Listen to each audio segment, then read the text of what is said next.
Chapter 3. Baltimore, Maryland. The paper was garbage.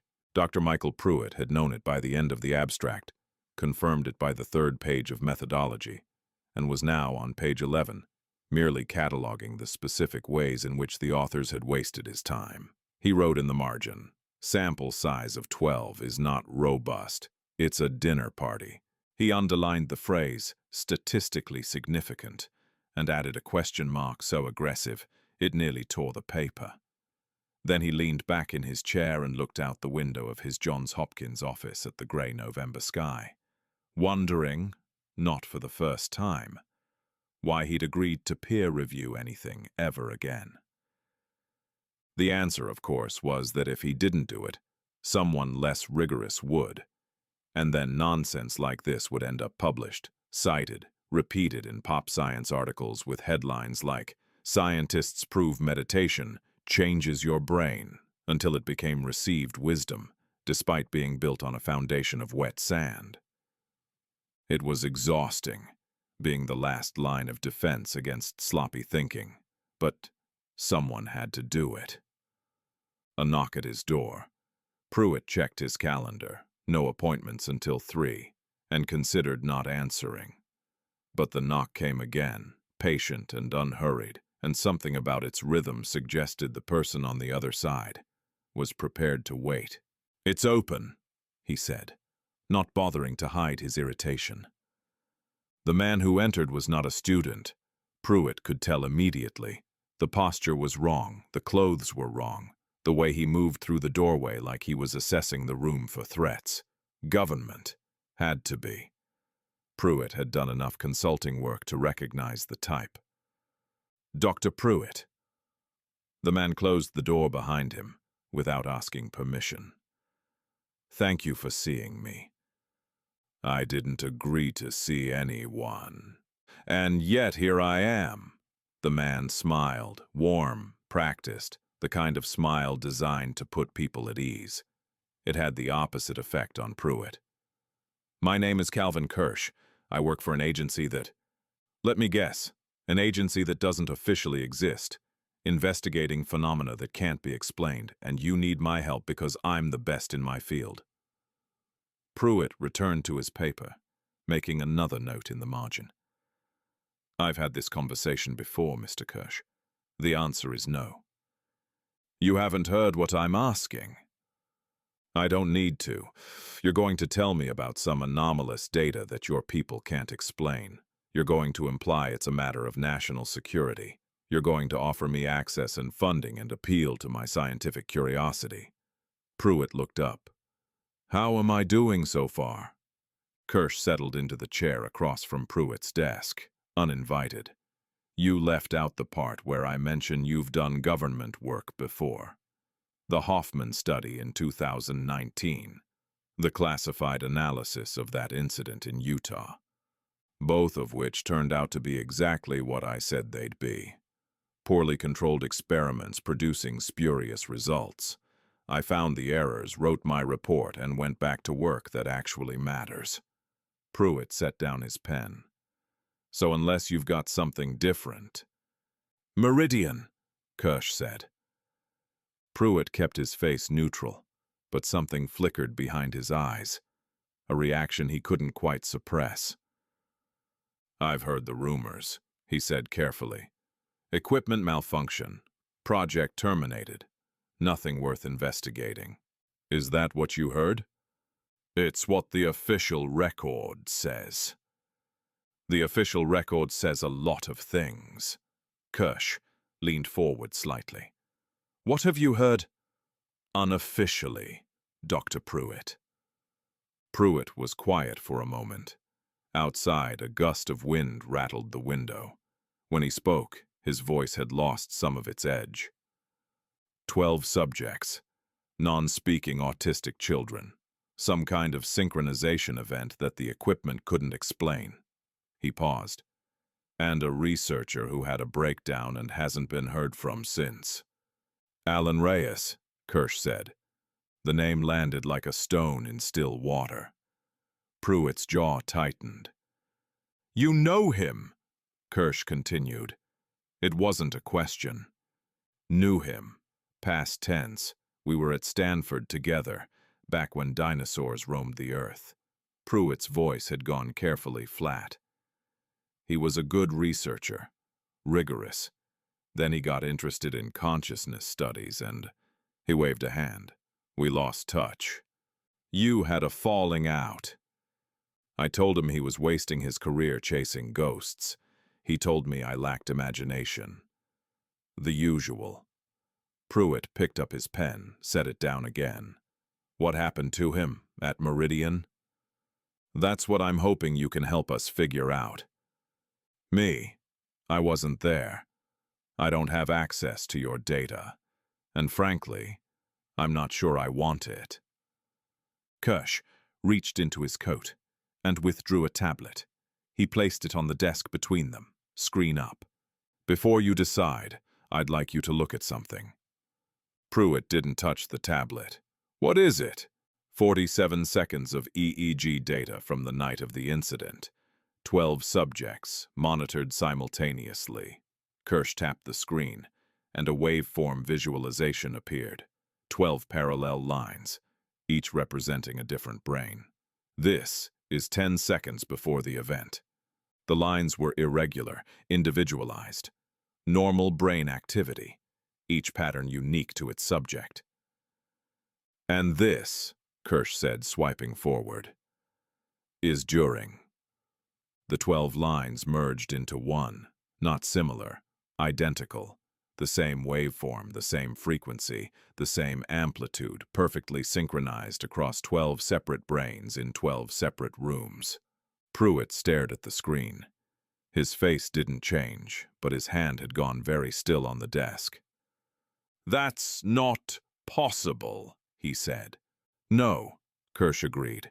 It's not. The equipment was faulty. Crosstalk between monitoring stations. Some kind of...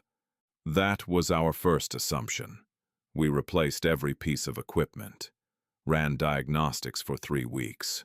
Brought in independent engineers. Kirsch paused. The equipment was fine, Dr. Pruitt. Pruitt was quiet for a long moment. He reached out, finally, and touched the tablet. Swiped back, forward, watching the lines diverge, then merge, then hold their impossible synchronization. There's more, Kirsch said. Video, audio, transcripts of what the subjects communicated that night. All of them spelling the same phrases at the same time, without any means of coordination. Spelling? They use letterboards, pointed letters to form words. It's a communication method for non-speaking individuals. Kirsch watched Pruitt's face. That night, 12 children in 12 separate rooms spelled the same message, letter by letter, at the exact same moment. What message? Kirsch didn't answer immediately. He swiped the tablet again, pulling up what looked like a transcript. Pruitt leaned closer to read it. We know you are watching. We have always been here. The fold is opening. Pruitt read the words twice, 3 times. Then he pushed the tablet back across the desk like it had burned him. This is a hoax, he said. But his voice had lost its certainty. That was Dr. Reyes's initial assessment as well. Kirsch picked up the tablet, tucked it back into his coat. He spent 6 weeks trying to find the fraud, running every test he could think of, tearing apart his own methodology looking for the flaw. And? He couldn't find it. Kirsch stood. The night of the incident, the night you saw in that data. Something happened that Alan Reyes couldn't explain, and when it was over, he walked out of the facility and never came back. He's currently in a private psychiatric care facility in Arizona. He doesn't speak to anyone about what happened. He doesn't speak much at all, actually. Pruitt felt something cold settle in his chest. Alan Reyes. Arrogant, stubborn, brilliant Alan Reyes, who'd argued with him for hours over beers about the nature of consciousness, who'd never backed down from a scientific challenge in his life, reduced to silence in a psychiatric ward. "What do you want from me?" Pruitt asked. His voice was quieter now. "I want you to do what you do best. Find the flaw. Debunk it. Tell me this is all explainable, that Reyes missed something obvious, that there's a rational answer hiding in the data." Kirsch moved toward the door, then paused. "Or, tell me there isn't. Either way, I need to know. And if I find something that can't be explained," Kirsch's expression didn't change, "then we'll deal with that together." He reached into his pocket and withdrew a plain white card. No name, no title, just a phone number handwritten in blue ink. The same card, Pruitt suspected, that Kirsch had left with others before him. "Take a few days. Think it over. Call me when you're ready." Kirsch set the card on the desk. "But, Dr. Pruitt, don't take too long. Things are moving faster than we anticipated." He let himself out. The door clicked shut behind him, leaving Pruitt alone with the card, the garbage paper, and the memory of 12 brainwaves moving as one. Pruitt didn't call for 3 days. He told himself he was being rational, careful. The data Kirsch had shown him was extraordinary, and extraordinary claims required extraordinary scrutiny. He wasn't going to jump just because some government spook flashed a compelling waveform and invoked the name of an old friend. But he couldn't stop thinking about it. He pulled up everything he could find on synchronized neural activity, ran simulations on his own models, trying to reproduce the pattern he'd seen, scoured the literature for any documented case of multiple brains achieving perfect synchronization across distance without any physical connection. He found nothing. Not nothing. There was research on neural coupling, brains aligning during conversation, during shared experiences, during deep states of rapport. But those were subtle effects, statistical tendencies, patterns that emerged over time. What Kirsch had shown him was something else entirely. 12 brains, becoming one brain in an instant. Either the data was faked and he couldn't figure out how, or something had happened at Meridian that violated everything he understood about the brain. On the third night, Pruitt sat in his home office with a glass of scotch and pulled up an old email chain. Messages from 15 years ago. Alan Reyes, full of enthusiasm, describing his latest research into altered states of consciousness. Pruitt's own replies, increasingly curt, telling Alan he was chasing shadows. "You're better than this," Pruitt had written. "Don't throw away a real career for mystical nonsense." Alan's final reply, the one that ended their correspondence. "Maybe you're just not ready to see what's actually there." Pruitt closed the email, finished his scotch, looked at the white card sitting on his desk, that handwritten number staring up at him like a dare. "What happened to you, Alan?" he thought. "What did you see?" He picked up his phone, dialed the number. Kirsch answered on the second ring, as if he'd been waiting. "Dr. Pruitt, I was wondering when you'd call." "I want access to everything," Pruitt said. "All the data, all the video, the original equipment logs, everything Reyes was working on before he stopped, swallowed. Before he left." "That can be arranged. And I want to talk to the subjects, the children who were there that night." A pause. When Kirsch spoke again, his voice was careful. "That's more complicated. Most of them have been returned to their families.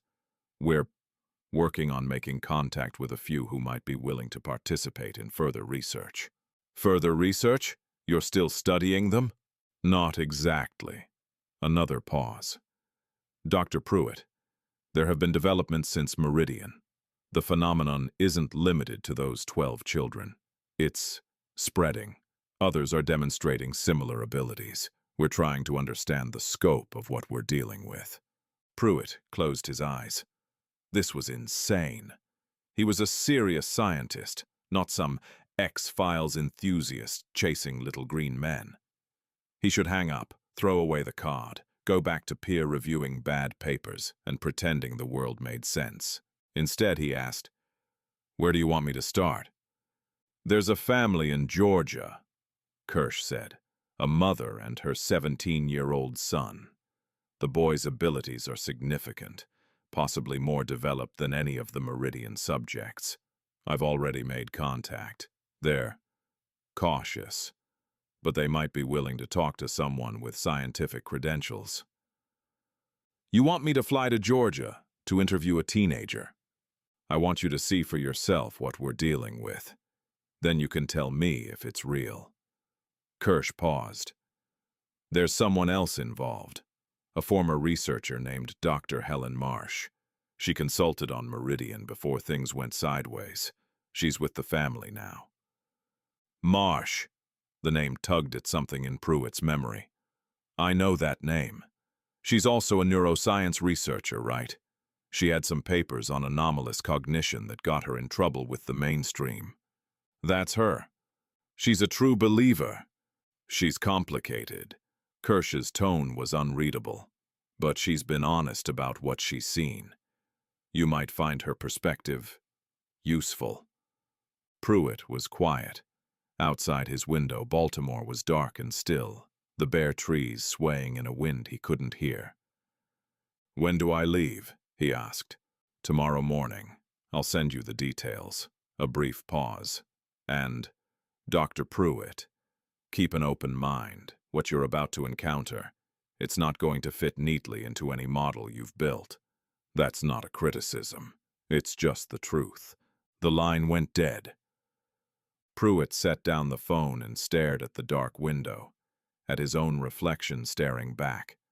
A man in his 50s who'd spent his life building models of the brain, mapping its structures, reducing its mysteries to data and algorithms. Somewhere in that reflection, he thought he saw a flicker of movement, a shape, tall and indistinct, just over his shoulder. He turned. Nothing there. Just his office, his books, his half-empty glass of scotch. But for a long moment afterward, he couldn't shake the feeling that something was watching him. Something patient. Something that had been waiting a very long time to be seen. Pruitt finished his drink in one long swallow and began to pack.